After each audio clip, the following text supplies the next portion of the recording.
సుబ్రహ్మణ్య స్వామిని ఆరుముఖం అని ఎందుకు అంటారో తెలుసా? జ్యోతిర్లింగాలు, శక్తిపీఠాలు, పంచారామ క్షేత్రాలు ఉన్నట్టే సుబ్రహ్మణ్య స్వామి కూడా 6 పుణ్యక్షేత్రాలు ఉన్నాయి అని మీకు తెలుసా? ఈ రోజు మనం ఈ వీడియోలో సుబ్రహ్మణ్య స్వామి 6 పడైవీడు క్షేత్రాలు అంటే సుబ్రహ్మణ్య స్వామి యొక్క 6 పుణ్యక్షేత్రాల గురించి ఈ వీడియోలో తెలుసుకుందాం. టెంపుల్ సిరీస్ 5 ని స్టార్ట్ చేసే ముందు ఇలాంటి ఇంట్రెస్టింగ్ వీడియోల కోసం, ఇన్ఫర్మేటివ్ వీడియోల కోసం ఇప్పుడే నా ఛానల్ ని సబ్స్క్రైబ్ చేసుకోండి. జ్యోతిర్లింగాలు, శక్తిపీఠాలు, పంచారామ క్షేత్రాలు ఉన్నట్లే సుబ్రహ్మణ్య స్వామికి 6 పవిత్ర క్షేత్రాలు ఉన్నాయి అని చెబుతున్నారు. ఈ 6 క్షేత్రాలు తమిళనాడులో సుబ్రహ్మణ్య స్వామి నివాసాలుగా అక్కడి వాసులు చెబుతున్నారు. తమిళనాడు వాళ్ళు సుబ్రహ్మణ్య స్వామిని ఎక్కువగా ఆరాధన చేస్తూ ఉంటారు. వాళ్ళు సుబ్రహ్మణ్య స్వామిని మురుగన్ గా పిలుస్తూ ఉంటారు. అలానే ఈ పుణ్యక్షేత్రాలు ఏంటో ఇప్పుడు మనం తెలుసుకుందాం. సుబ్రహ్మణ్య స్వామి యొక్క 6 పుణ్యక్షేత్రాల పేర్లు తిరుపరంకుండ్రం, తిరుచెందూర్, పళని, స్వామిమలై, తిరుత్తని, పజముద్దిచోలై అనే 6 పుణ్యక్షేత్రాలు ఉన్నాయి. తిరుపరంకుండ్రం, పజముద్ది చోరై మదురైకి దగ్గరలో, ఇంకా చెప్పాలంటే మదురైలోనే ఉన్నట్టు మనకు అనిపిస్తుంది. కాండ పురాణం ప్రకారం సూరపద్మన్ అనే రాక్షసుడు శివుని కుమారుని చేతిలో తప్ప ఇంకా ఎవరి ద్వారా మరణం లేకుండా ఒక వరం పొందుతాడు. సూరపద్మన్ ఒకసారి దేవతలను స్వర్గం నుండి తరిమి కొడతాడు. ఆ తర్వాత ఏమి జరిగిందో, ఒక్కొక్క క్షేత్రంలో సుబ్రహ్మణ్య స్వామికి ఎటువంటి సంబంధం ఉందో ఇప్పుడు మనం తెలుసుకుందాం. తమిళ ప్రజలు ఇక్కడ సుబ్రహ్మణ్య స్వామిని మురుగన్ అని పిలుస్తారు. మురుగన్ అంటే మేనల్లుడు అని అర్థం. విష్ణువుకి మేనల్లుడు కనుక మురుగన్ అని పిలుస్తారు. తమిళనాడులోని 6 సుబ్రహ్మణ్య పుణ్యక్షేత్రాలు అనుపడై వీడుగల్ అని ఉన్నాయి. వాటిలో మొదటిది తిరుచెందూర్. ఈ క్షేత్రం తమిళనాడులో తిరునెల్వై నుండి 60 కిలోమీటర్ల దూరంలో సముద్ర తీరంలో ఉన్న అద్భుతమైన ఆలయం అని చెప్పవచ్చు. కుమారస్వామి ఇక్కడ బాలుని రూపంలో దర్శనమిస్తారు. సాధారణంగా సుబ్రహ్మణ్య ఆలయాలు అన్ని కొండ శిఖరములపై ఉంటాయి. కానీ ఈ తిరుచెందూరులో ఒక్కచోటే స్వామి సముద్ర తీరం నందు కొలువై ఉంటాడు. రాజగోపుర నిర్మాణానికి సంబంధించి ఆసక్తికరమైన ఓ కథ ప్రచారంలో ఉంది. 300 సంవత్సరాల పూర్వం తిరువాయుధరై మఠము మహాసన్నిధాపు దేశకిమూర్తి స్వామి కలలో కనిపించి ఆయన గోపురం కట్టమని ఆదేశించారు. అయితే అతడు పేదవాడు కావడంతో గోపుర నిర్మాణానికి వచ్చిన కూలీ డబ్బులు బదులుగా స్వామివారి విభూతిని ఇచ్చాడట. కూలీలు ఆ విభూతినే మహాభావ్యంగా ప్రసాదించి వెళుతుండగా మార్గమధ్యంలో ఆ విభూతి బంగారు నాణాలుగా మారాయట. ఇలా ప్రతిరోజు జరుగుతూ రాజగోపుర నిర్మాణంలో 6 అంతస్తుల వరకు పూర్తయిందట. సరిగ్గా 6వ అంతస్తు పూర్తి కాగానే ఈ అద్భుతం జరగడం ఆగిపోయిందట.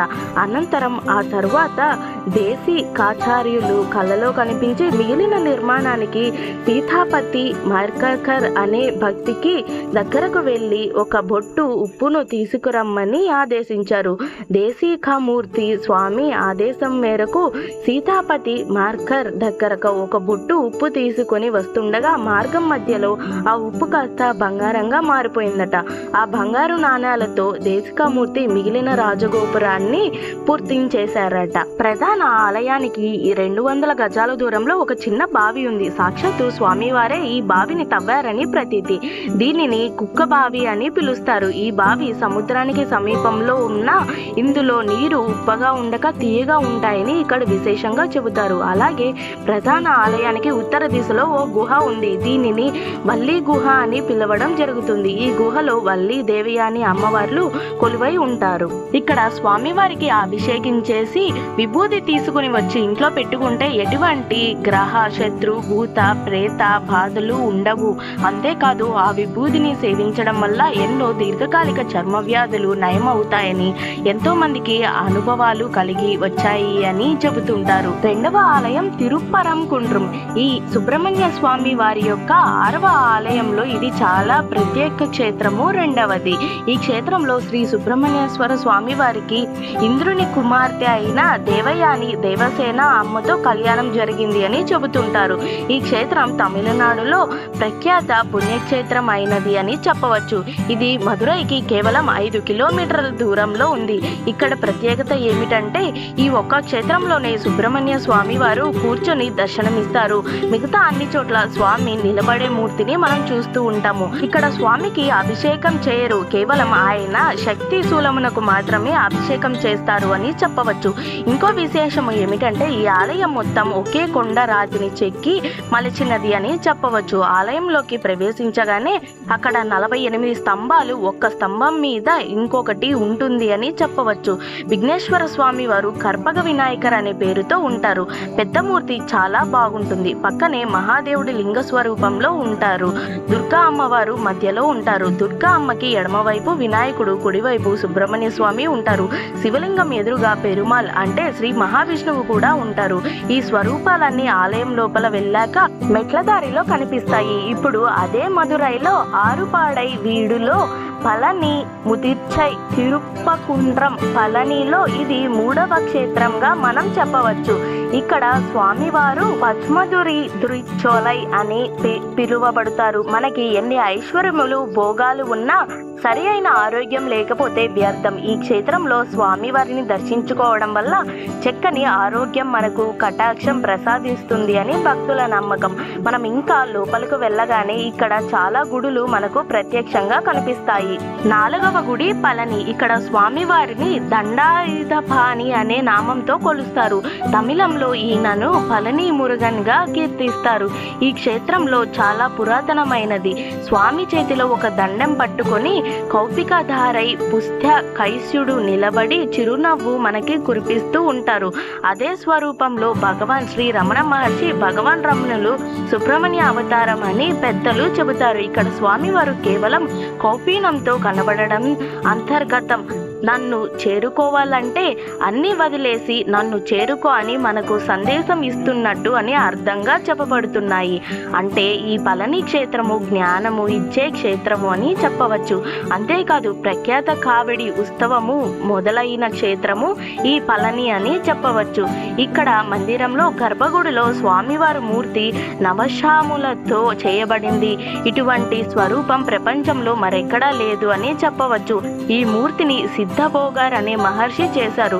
9 రకాల విషపూరిత పదార్థాలతో ఈ విగ్రహాన్ని చేయబడింది. పూర్వకాలంలో ఇక్కడ పళని స్వామివారి మూర్తిలో ఊరు తొడా భాగము వెనుక నుండి స్వామివారు శరీరం నుండి విభూది తీసి కుష్ఠరోగం ఉన్నవారికి ప్రసాదంగా ఇస్తే వారికి వెంటనే ఆ రోగం పోయేది అని పెద్దలు చెప్తారు. ఇలా ఇవ్వగా స్వామివారి తొడ భాగం బాగా అరిగిపోవడం, అలా ఇవ్వడం మానేశారు కనుక ఇప్పటి స్వామివారిని వెనుక నుండి చూస్తే అది కనబడుతుంది అని పెద్దలు చెబుతూ ఉంటారు. కానీ మనకు సాధారణంగా ఆ అవకాశం దొరకదు. 5వది స్వామి మలై టెంపుల్.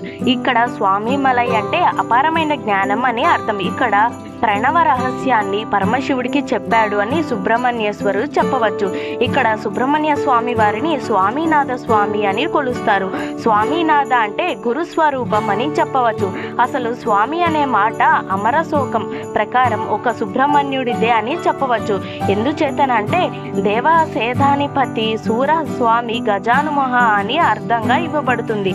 తర్వాత స్వామి అనే పేరు వేరే స్వరూపాలకు కూడా తీసుకున్నారు. అన్ని సుబ్రహ్మణ్య స్వామి స్వరూపాలే అని అనుకోవాలి. అందుకే సుబ్రహ్మణ్యేశ్వర స్వామి అని పిలిచినా, కేవలం స్వామి అని పిలిచినా అది సుబ్రహ్మణ్యుడికే చెందుతుంది అని చెప్పవచ్చు.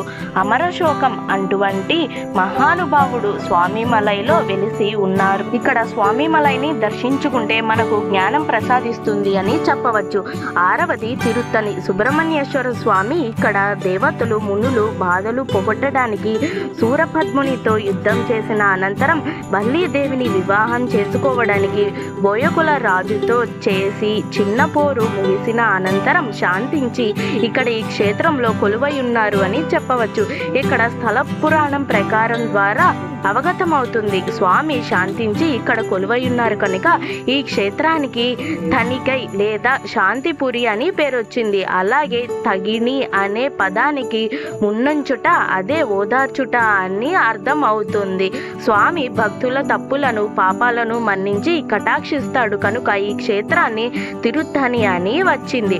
సుబ్రహ్మణ్య స్వామి ఇక్కడ తన తండ్రి అయిన పరమేశ్వరుని పూజించి తలచి తిరుత్తని కొండపై తన నివాసానికి ఈశాన్య భాగాన శివలింగ ప్రతిష్ఠించేసి సేవించాడట. కుమారస్వామి పితృభక్తికి మెచ్చిన సాంబశివుడు సంతోషించి కుమారస్వామికి జ్ఞానశక్తి అనే ఈటెను అనుగ్రహించాడు. ఆ కారణాన ఆ స్వామికి జ్ఞానశక్తిధరుడు అనే పేరు వచ్చింది.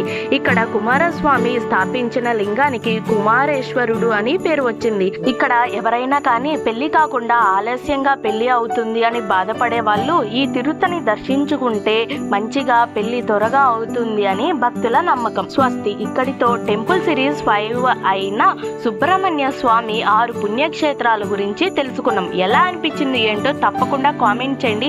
మరి మీరు ఈ టెంపుల్లో ఎప్పుడైనా ఏదన్నా టెంపుల్ని దర్శించుకున్నారా? అయితే తప్పకుండా నా ఛానల్ని సబ్స్క్రైబ్ చేసుకోండి. ఇలాంటి ఇంట్రెస్టింగ్ వీడియోల కోసం, ఇన్ఫర్మేటివ్ వీడియోల కోసం నా ఛానల్ని సబ్స్క్రైబ్ చేసుకొని వాచ్ చేస్తూ ఉండండి. రేపు ఇంకొక ఇంట్రెస్టింగ్ వీడియోతో మీ ముందుకు వస్తాను. Thank you for watching Teju epic book. Please subscribe.